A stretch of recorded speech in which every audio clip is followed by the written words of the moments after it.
Umat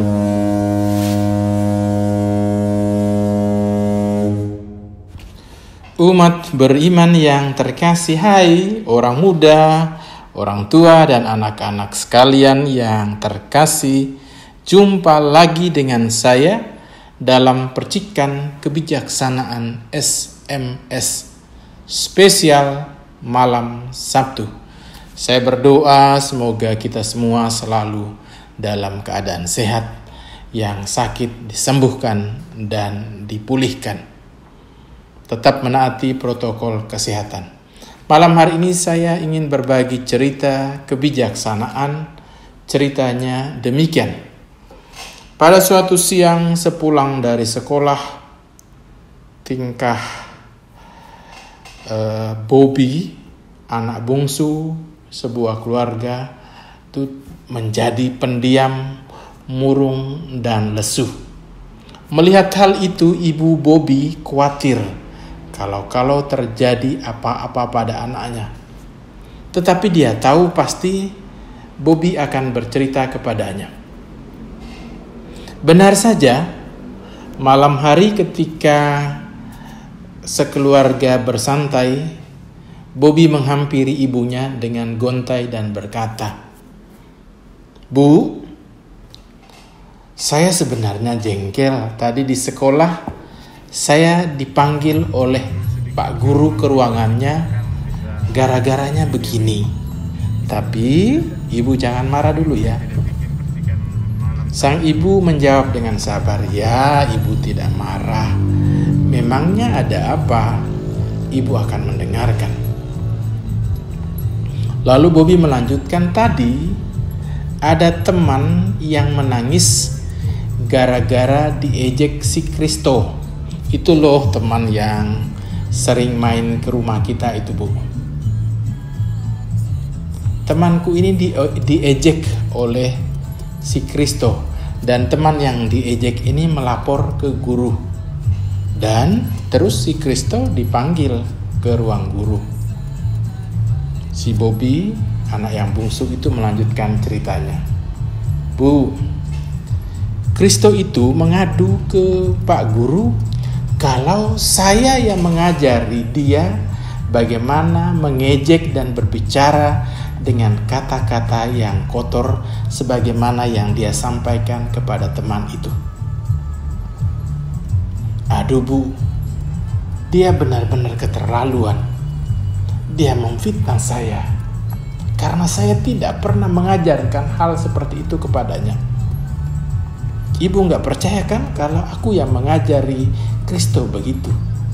Benar deh Bu, saya tidak pernah mengajarkan hal yang seperti itu, kata-kata yang kotor itu kepada Kristo." Keluar dari ruang guru di depan kelas, Kristo menangis, Bu. Dia menyalahkan saya di depan kawan-kawan. Katanya gara-gara aku, dia kena hukuman. Begitulah dengan penuh kejengkelan dan kekesalan si Bobby melepaskan unek-uneknya kepada ibunya. Keesokan harinya dan hari-hari berikutnya, situasi seperti ini masih berlanjut. Beberapa teman bahkan menjauhi si bungsu Bobby karena justru dia yang dituduh sebagai biang kerok, sehingga terjadi kata-kata yang kotor, kata-kata yang kasar. Dia dianggap sebagai orang yang mengajarkan hal-hal yang tidak baik. Dia dijauhi oleh teman-temannya, dan beberapa teman pun menyalahkan si Bobby, bahkan menyuruh dia untuk harus meminta maaf kepada Kristo. Lalu Bobby berkata kepada ibunya, "Sungguh tidak adil, Bu. Saya nggak salah, kok saya yang disuruh minta maaf." Dia mengeluh kepada ibunya. Sang ayah yang dengan diam-diam mengikuti cerita dan kisah putranya memutuskan untuk ikut berbicara. "Nak, anakku, Bobby, kalau kamu merasa benar tetaplah pegang pada kebenaranmu itu. Tetap berbuat baik dan berkata yang positif. Ayah yakin sikap teman-temanmu itu hanya sementara saja. Nanti mereka pasti tahu siapa yang punya kualitas yang baik. Nah,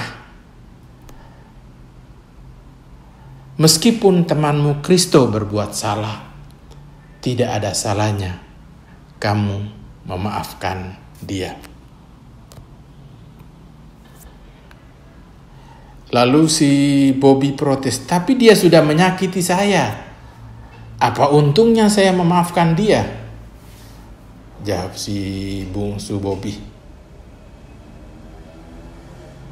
Lalu ayahnya mengatakan, lalu apa ruginya memaafkan dia, sambil tersenyum. Coba perhatikan, sejak situasi itu, setiap hari kamu hanya menggerutu melulu. Kamu merasa sebal, marah-marah, tidak konsentrasi belajar, dan kamu tidak bahagia. Nah, apa untungnya kamu seperti itu? Maafkanlah Kristo dan kembali bersikap seperti dulu. Maka kamu akan merasa gembira, merasa bahagia. Para saudara dan saudari yang terkasih, memang tidak mudah memaafkan orang yang telah menyakiti hati kita, merugikan kita, mengecewakan kita. Tetapi mari belajar dari Tuhan Yesus. Dari atas kayu salib, dia justru memaafkan dan berdoa bagi mereka yang menyiksa, menganiaya, dan menghakimi dia. Ya Bapa, ampunilah mereka, karena mereka tidak tahu apa yang mereka perbuat. Tetap semangat, salam sehat, dan jangan lupa bahagia. Tuhan Yesus memberkati kita semua. Amin.